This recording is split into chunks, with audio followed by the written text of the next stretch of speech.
Our next speaker, Willie Jones. A warm boot. A warm boot, Willie Jones.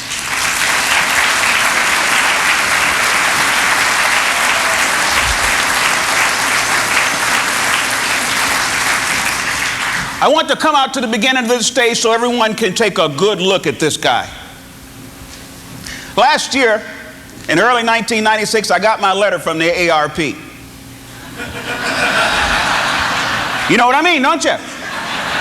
Those of you who are a part of the baby boom generation, don't raise your hand. I don't want to embarrass you, but I want you to pay real close attention to what I have to say this morning, because at the end of my speech, I want to acknowledge you in a certain way. I'm a computer guy.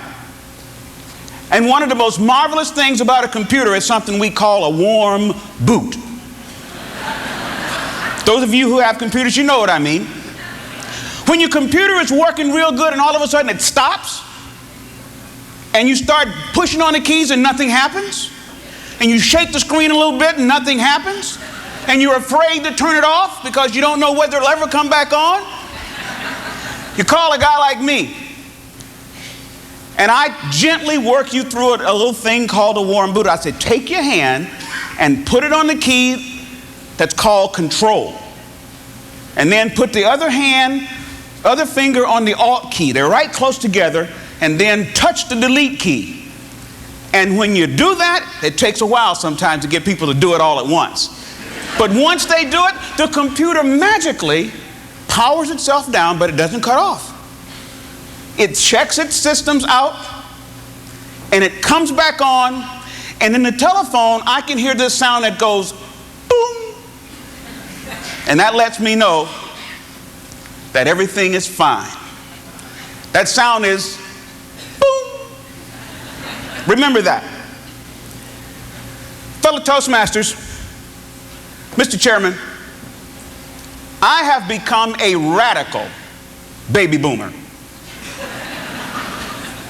When I crossed over the 50 line last year, I looked around for something that was good about being 50.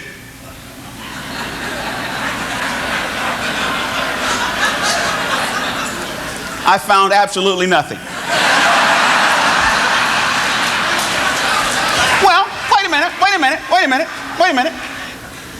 It's good being 50 if you're a cheese or a tree. But what is good about being 50 if you're a person like myself? We better get used to the idea of being 50, though. I looked up a statistic, and do you know that 70 million Americans, the majority of the nation, will be going over 50 in the next 10 years? I will become a part of the majority. I can't wait. I can't. It's going to be fun. I got some things to do. But becoming a part of the majority and being a radical baby boomer, I've started myself a newsletter. On the internet, I have a newsletter, and I call it The Warm Boot.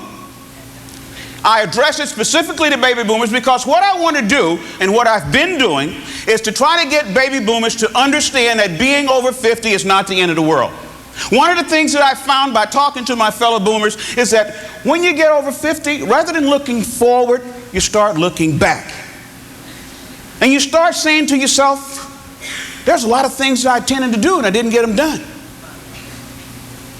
And you start having those dreams come in on you, wondering whether you're going to have enough time left to get this stuff done. Well, I say, forget that.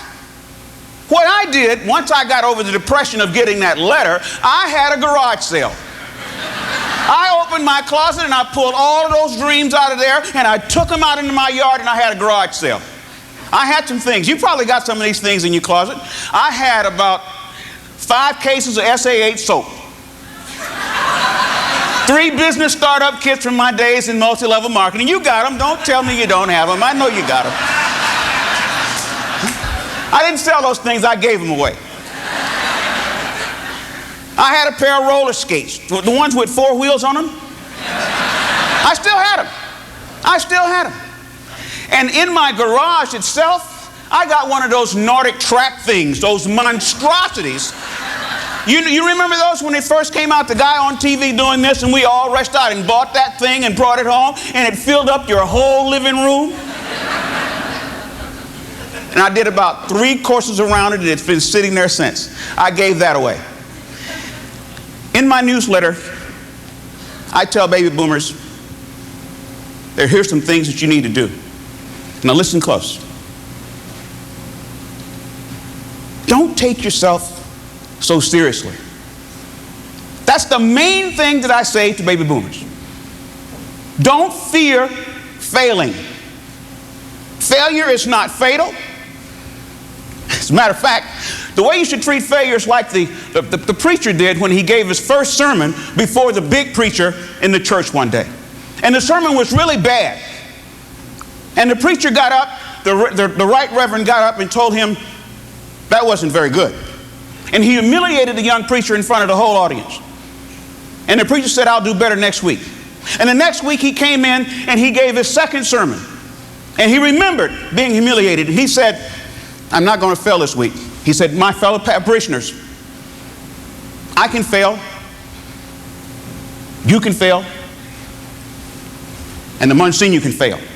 I can sin. You can sin.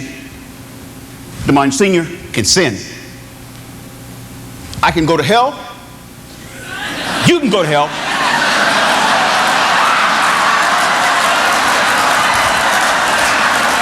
You know what? Don't take yourself so seriously.